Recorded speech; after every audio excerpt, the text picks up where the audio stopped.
honor, duty, blood. These are the testaments of the Blood Legion for whom the Charr Almorra Soulkeeper rose through the ranks of. Like all Charr, she started her military career as a young cub in a Farrar, learning the intricacies of combat, learning the art of warfare, and dedicating her entire being to her legion. As she grew, Almorra eventually became a legionnaire and was given her own warband known as the Soul Warband, a group of powerful and determined Charr, but just another cog in the Blood Legion's war machine. During this time, Almorra Soulkeeper began kindling a temporary relationship with another Charr known as Bengar Runebringer, who he himself would eventually rise to become the Imperator or leader of the entire Blood Legion. The two together would bear a son named Ajax Anvilburn. Ajax grew up under the strong words of racism and hatred towards the humans that his father spouted, growing up to be very traditionalistic of Charr values and hating the humans. Ajax would eventually lead the Renegades, a Charr terrorist organization that would defy the treaty that would eventually be established between the humans and the Charr. The Renegades would attempt to continue the war between the humans and the Charr and work to wipe out humanity. In addition to Ajax, Almorra would bear an unnamed daughter with a different sire. This unnamed daughter would eventually have a daughter of her own named Ember Doomforge, who grew to become a notable member of the Ash Legion. In 1320 after Exodus, the Soul Warband was assigned to the Fields of Ruin in order to assist the Charr's High Legions with their war against the last bastion of humanity in Ascalon, Ebonhawk. The warband was sent on patrol further north when the group of Charr could begin to hear lightning. The land under their feet began to be covered by a large shadow, and as the Charr looked up, there was a massive dragon of crystal. 1,000 feet in wingspan, this dragon was the elder dragon Krakatorrik, who had been slumbering in the Blood Legion homelands for over 10,000 years. Krakatorrik had awakened with the knowledge that he had been betrayed by one of his champions, Glaust, and flew south to find the newly renamed Glint within the Crystal Desert, flying over the lands of Ascalon and all the life within it. With Krakatorrik's flight, he corrupted everything beneath him with his crystal breath, twisting and deforming the land, causing a long scar of purple crystal, now known as the Brand, and corrupting all life within it. Humans, Charr, Ogre, and all of the wildlife, creating twisted creatures that resemble what they once were, but now of crystal and under the control of the Elder Dragon. As Krakatorrik flew past Almorra and the Soul Warband, all of the members of her warband were corrupted by the Elder Dragon's breath. Almorra, miraculously, was the only one who was saved from the corruption, as she was standing slightly further away from the path of the dragon. Her warband began to contort and transform into crystalline creatures, enraged at everything around them. Almorra's second-in-command, Harthog, was standing a foot away from her and set his eyes on her, charging and attacking Almorra as she had to defend herself and kill her friend. The rest of the warband began attacking each other incoherently, shattering and destroying who they were once friends with. Almorra watched from a distance, devastated, and waited until the numbers of her warband had been thinned down by each other. When only a few were left, she walked in and killed the last of her warband. Krakatorrik devastated the lands of Ascalon and caused a new war to begin in the region, and Krakatorrik was only one of the Elder Dragons that had begun to cause devastation to the lands and people of Tyria. Zaitan's awakening had caused a tsunami that destroyed much of the coast of Tyria, including the city of Lion's Arch. Risen washed up on the shores of Tyria and began to move further inland, killing and corrupting all life around them. Primordus had driven the Ashura and the other underground races to the surface, with swarms of destroyers following after them. Jormak had driven the northern races south, freezing over the lands and corrupting all life as well. The threat of the Elder Dragons were insurmountable. Thousands and thousands of people began to be displaced, killed, and corrupted. Almorra Soulkeeper, now a Gladium, was devastated by the loss of her warband. She began to fall into a depression and spiral down a path of vengeance. Hopeless that she herself would not be able to defeat the Elder Dragons, that no individual person can, but she refused the aid of anyone as she fought against the Branded. Grief-stricken, Almorra had lost her senses. A second-born Savari, known as Loranthier of the Wild, had made his way across the lone Charr. The two talked about and discussed the events of the Elder Dragons, Almorra's massacre, and the hopelessness that the people of Tyria feel. The Savari helped the Charr return to her senses, guiding her away from a path of vengeance, and into a mission of justice. In that moment, Almorra vowed that she would be able to bring justice to her warband and all those who had become victims to the Elder Dragons. She recognized that no single individual would be able to stand against the Elder Dragons, and founded a new military organization known as the Vigil. Almorra and Lyranthier together built the Vigil from the ground up, Almorra herself as a leader, bearing the title of General, and Lyranthier as her second-in-command, bearing the title of Grand War Master. They coined the motto of "Some must fight, so that all may be free," as the guiding principle for the Order. The Order established Vigil Keep in the mountains north of the newly rebuilt Lion's Arch as their primary headquarters, and began to spread their influence across Tyria, aiding everyone across the land and bringing everyone who wants to fight into their fold. In the year 1324 after Exodus, the Vigil acted as a go-between with the Charr and humans as the two factions established a ceasefire in their conflict and eventually formed a truce. The Vigil, as an organization for everyone who had both Charrs and humans in their ranks, participated in the negotiations and events that led to the ceasefire and truce. This allowed both the Charrs and humans to redirect their focus to other threats, like the threat of the Elder Dragons. But the racism and xenophobia of each other's race still exists and manifests within the Separatists and the Renegades. While Almorra's granddaughter had become a member of the Ash Legion, she was sent to infiltrate the Vigil on behalf of the Ash Legion Imperator, Malice Swordshadow. Though Almorra knew what was happening, and everyone knew that Almorra knew, all parties agreed to let it be because the Vigil and Ash Legion hold similar goals to defeating the Elder Dragons and protecting Tyria. Almorra's son Ajax, on the other hand, became problematic for the Vigil. As the leader of the Renegades, he hoped to destroy the ceasefire and treaty signed between the Charr legions and humanity, and continued the centuries-long war between the two people. Almorra and the Vigil, promising to safeguard the treaty, had to act against Ajax. In the year 1325 after Exodus, as the threat of the Elder Dragons continued to rise and more people joined the Order, the Vigil began an operation to neutralize Ajax. War Master Forgo Kernson, alongside a newly recruited Crusader, protected human and Charr diplomats, and then launched a counteroffensive against the Renegades and their leader, which eventually resulted in the death of Almorra's son. During and after the conflicts against Ajax and the Renegades, the Vigil continued their efforts against the Elder Dragons, saving countless lives and growing their own numbers. The Elder Dragon of Death and Shadow, Zaitan, was becoming an ever-growing threat to the people of Tyria. Zaitan's risen had made their way across the world and caused issues for each of the races of Tyria. The Vigil were one of the three major organizations that had been fighting the growing threat of Zaitan. The Scholars of the Derman Priory and the Spies of the Order of Whispers held similar philosophies with the Vigil. All three organizations wanted to protect Tyria and fight back against the Elder Dragons. But all three organizations held animosity with each other, as they each thought the other's plans were inferior to their own and their organization as undependable. It wasn't until Lion's Arch itself came under threat by the Elder Dragon Zaitan, to which the three orders would begin to change their feelings with each other. Scouts of the Undead Dragon had been discovered in the city of Lion's Arch, and Almorra had sent Forgo Kernson alongside the newly promoted War Master to Claw Island to warn the Lion Guard's last line of defense before the city about the threat of the dragon. But unfortunately, it was too late. Zaitan's forces rose from the depths of the ocean and laid siege to the island fortress. An immediate evacuation was called, and Forgo Kernson gave up his life in order to save the War Master and many of the island's forces. The first Savari, Charr, had dedicated his life to learning about Orin the Elder Dragon Zaitan.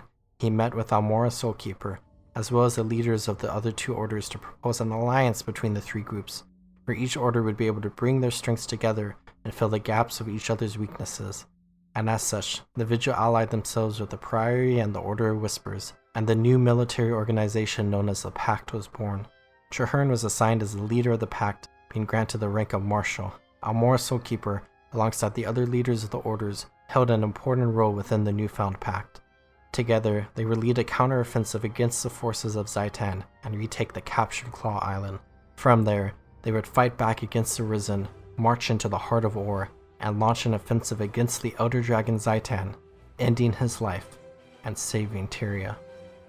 Almorra was able to defeat one of the Elder Dragons, and hope in her arose as she recognized that she may be able to avenge her fallen warband. The Vigil and the Pact would continue to provide aid to the people of Tyria. Even though Zaitan had been defeated, the remaining Risen were still a threat, and even though Zaitan had been defeated, there were still more Elder Dragons. Following the terrorist attacks of Scarlet Briar and the fall of Lion's Arch, Almorra and the Pact began to focus their attention on the newly discovered Elder Dragons of Mordremoth. The Pact had built a large fleet in order to combat Zhaitan, and had redirected that fleet towards the Maguma jungle. But while Zhaitan was able to be fought in the skies, Mordremoth would prove more difficult. The entire fleet was destroyed by Mordremoth as many Silvari turned against their allies and vines ripped apart the Pact's airships. The bulk of the Pact were destroyed in the attack and the remaining forces were forced to regroup in the jungle. The leader of the Pact, Charr, as well as many members of Destiny's Edge, were captured by the forces of Mordremoth and dragged further into the jungle. The Pact commander and the group of adventurers who would eventually become known as Dragon's Watch were able to push into the jungle and help the Pact forces regroup. Altogether, they were able to push further into the jungle, find members of Destiny's Edge along the way, and help the forces of the Pact throughout the jungle. The forces were eventually able to make their way to the Heart of Thorns and fight Mordremoth directly, but unfortunately, Charr, the leader of the Pact, was lost in the battle, as the Pact commander plunged Charr's sword Caladbolg into his heart to kill Mordremoth. In the aftermath of the campaign against Mordremoth, Almorra Soulkeeper was charged with regrouping the Pact and finding a new leader for the organization. Almorra went to the Pact commander, Charr's former second-in-command, and offered them the position of Pact Marshal, but to Almorra's awe, the commander not only declined the promotion, but also resigned from active duty within the Pact. Almorra reaffirmed to the commander that they would hold the position of Pact Commander honorarily for life, and provided them, alongside Rithok and Canuck, passage to Bloodstone Fen in order to investigate the disappearance of Minister Codicus, only to experience the explosion of the Bloodstone located there and the subsequent events that would follow. With the position of Pact Marshal still vacant, Almorra offered the position to the Seraph Captain Logan Thackeray. While reluctant at first, Logan accepted the position and aided Almorra with rebuilding and re-strengthening the Pact. 2 years later, Almorra and the Pact would begin to focus their efforts on the Elder Dragon Krakatork. Almorra and her troops arrived in Jahai Bluffs to begin fighting the forces of Krakatork, including one of the Elder Dragon's lieutenants. Alongside the successful operation by Almorra, the commander and Dragon's Watch were able to win their own victories across Elona, saving countless lives and rallying the various factions of the continent. The Pact, alongside the newfound alliances in Elona, were able to rally together in Thunderhead Peaks and fight against Krakatork.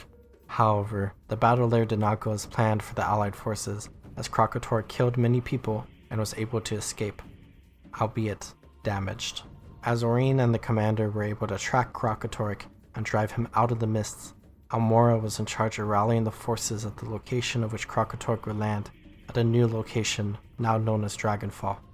With Krakatork trapped and all the forces of Tyria launching an assault against the Elder Dragon and his forces, Almorra would soon have her justice.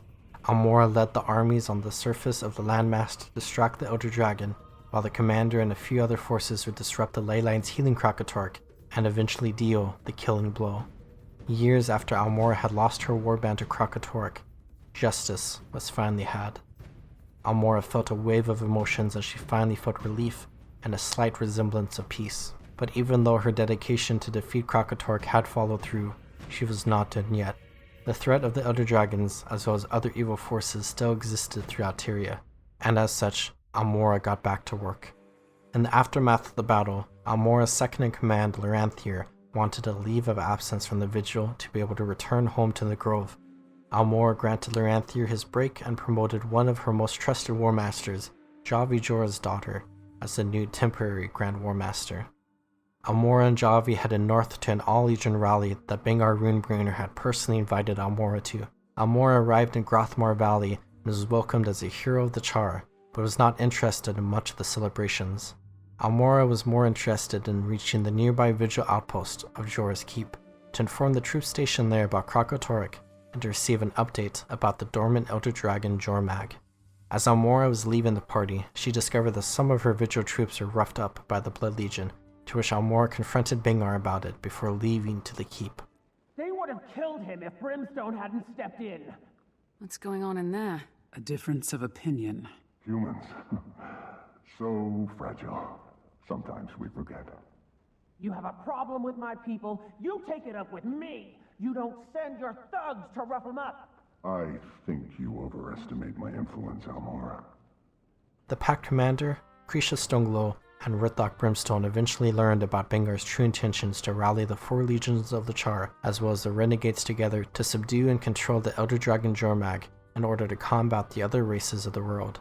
The commander and their allies followed Bengar Runebringer, who was bringing his forces through the Shiver Peaks Pass, and eventually arrived in Jorah's Keep.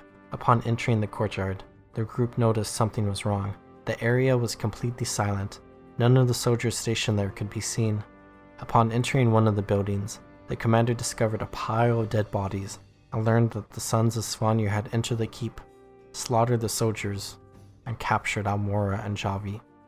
As the sons had dragged Almorra and Javi away, Almorra was able to distract the Norn and allow herself and Javi to escape. Almorra sent Javi to warn the commander about the sons of Svanir and left a note to have Javi meet Almorra at Darkrime Delves.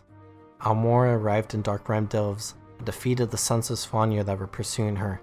Within the Delves, Almorra then discovered the rogue Charr Bengar Runebringer and Ryland Steelcatcher. Piss off! Bengar! Are there any more of you? The Vigil needs our... Almorra, what are you doing here?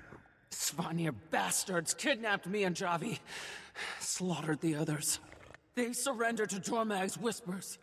Whispers? The Svanir are Norn savages. Troglodytes, nothing more. There's no time for this. They still have Javi. Help me save the Vigil.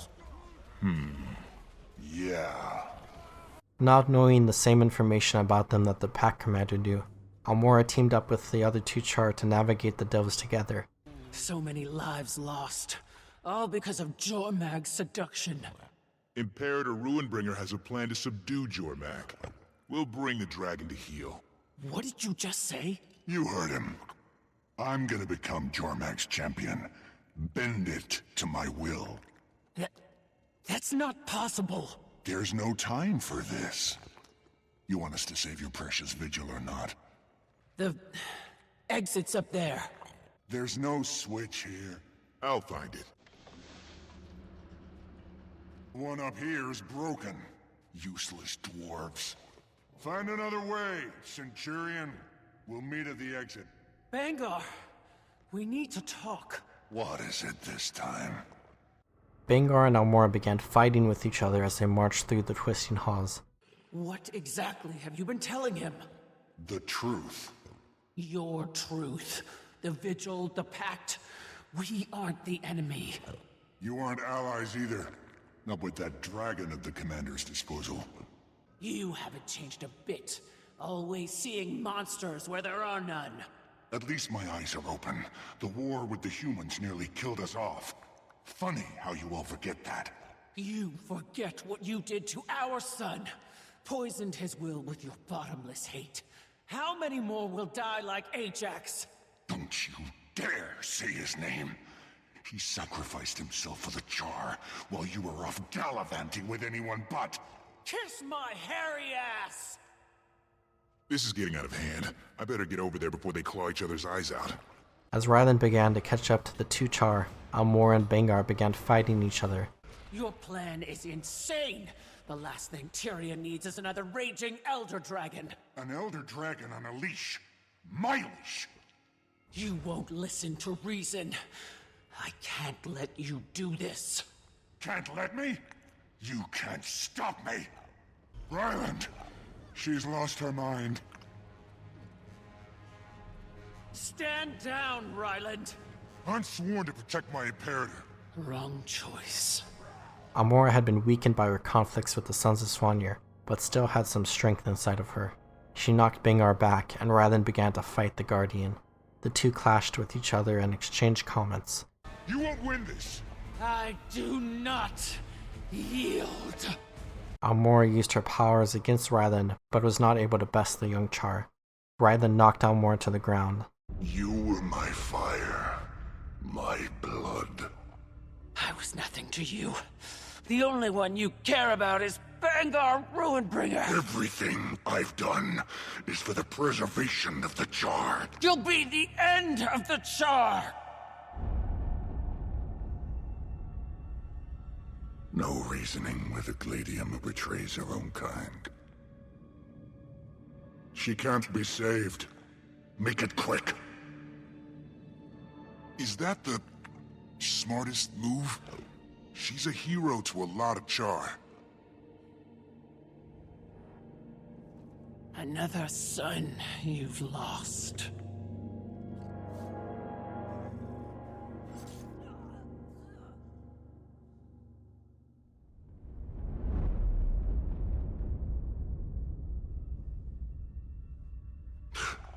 You're more like your sire than I thought.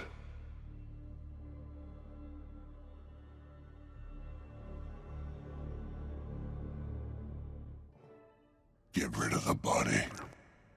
Some must fight, so that all may be free.